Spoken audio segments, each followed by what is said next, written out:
Exploratory data analysis, also referred as EDA, is basically the first step you take after acquiring and importing the data. This step helps you to gain insights into the dataset and uncover the underlying structure. So we will start with the basic structure of the dataset using Pandas. But before we jump into the demo, let's see what do we mean by basic structure.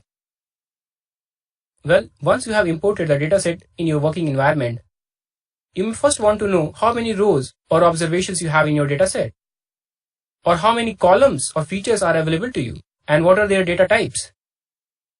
You may also want to look at few rows of the dataset, maybe the head or the tail of the dataset, to just have the feel of how your dataset actually looks like.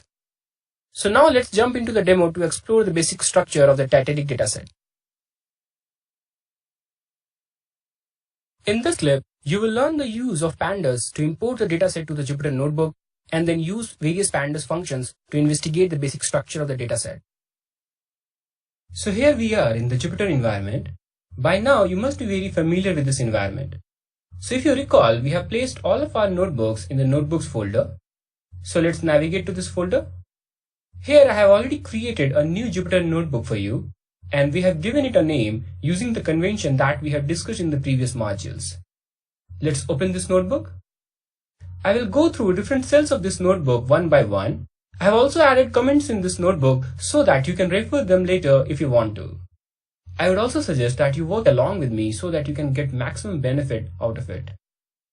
So as the first step, we are importing a bunch of Python libraries such as Pandas, NumPy, and OS.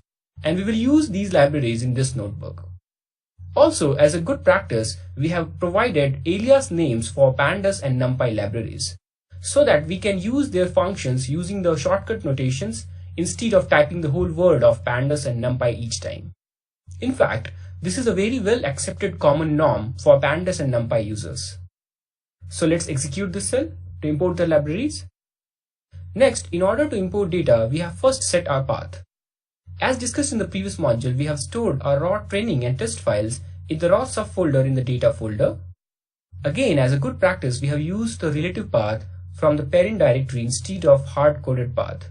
This ensures that our code can work on both Windows and Linux-based machine without any code change. Let's execute this cell. So now our paths are set, we can import the dataset using the pandas read_csv method.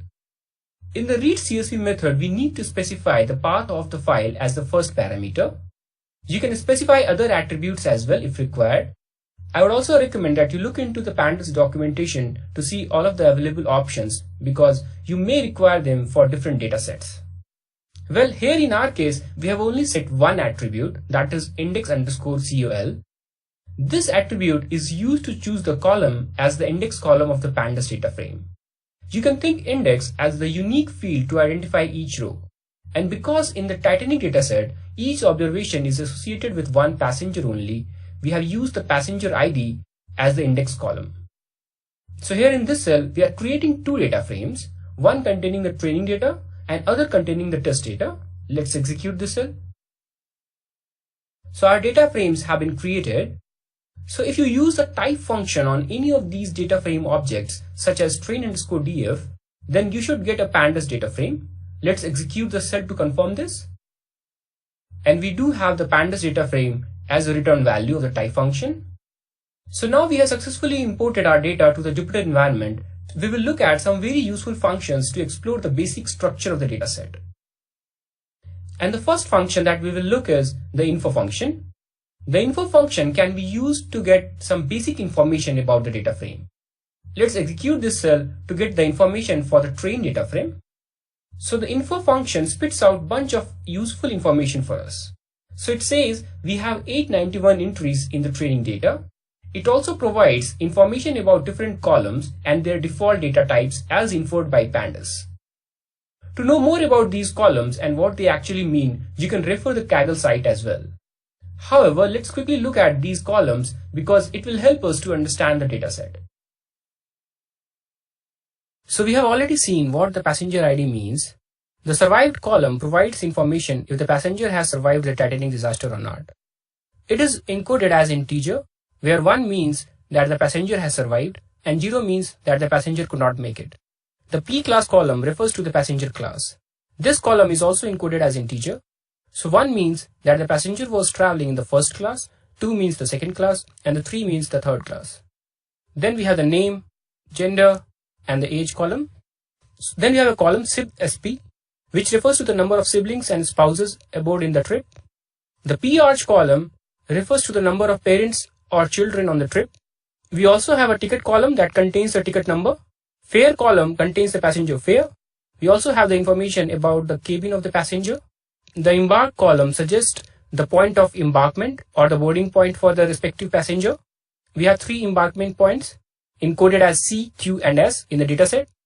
That represents 3 locations. So coming back to the Jupyter Notebook, you now have an idea about different columns of the dataset and what they actually mean. Well, other than simply the column names, the info function also provides information about the number of non-null entries for each column.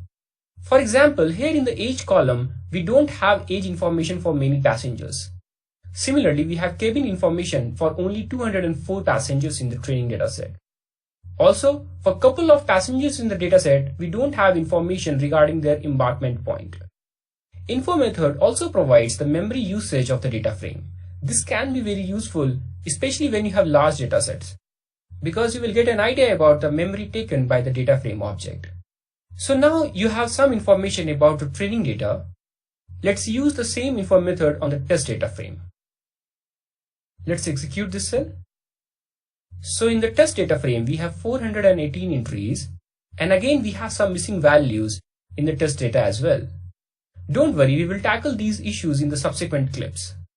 But one thing that you can notice here is that you don't have survived column in the test data set. In fact, that is the challenge given to us, as we have to predict the survival for passengers in the test data set.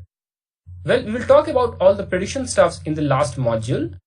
As of now, let's turn our attention on the exploration of the entire data set. So in order to work on the entire data set, we will first concatenate both the training and test data into a single data frame. But before we do that, let's add a column named as survived to the test data frame, just like we have in a training data frame, so that both the data frames have similar structure. So in order to achieve this, we can simply use a single square bracket with the column name to create a new column in the data frame.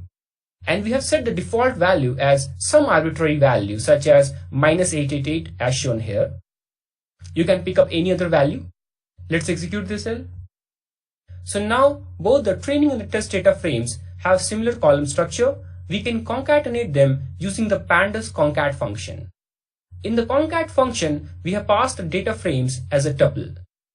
You can also specify the access parameter in the concat function. We have not shown here because we are using the default value of 0, but you can explicitly mention the access parameter. So let's do that. So what exactly this access parameter is?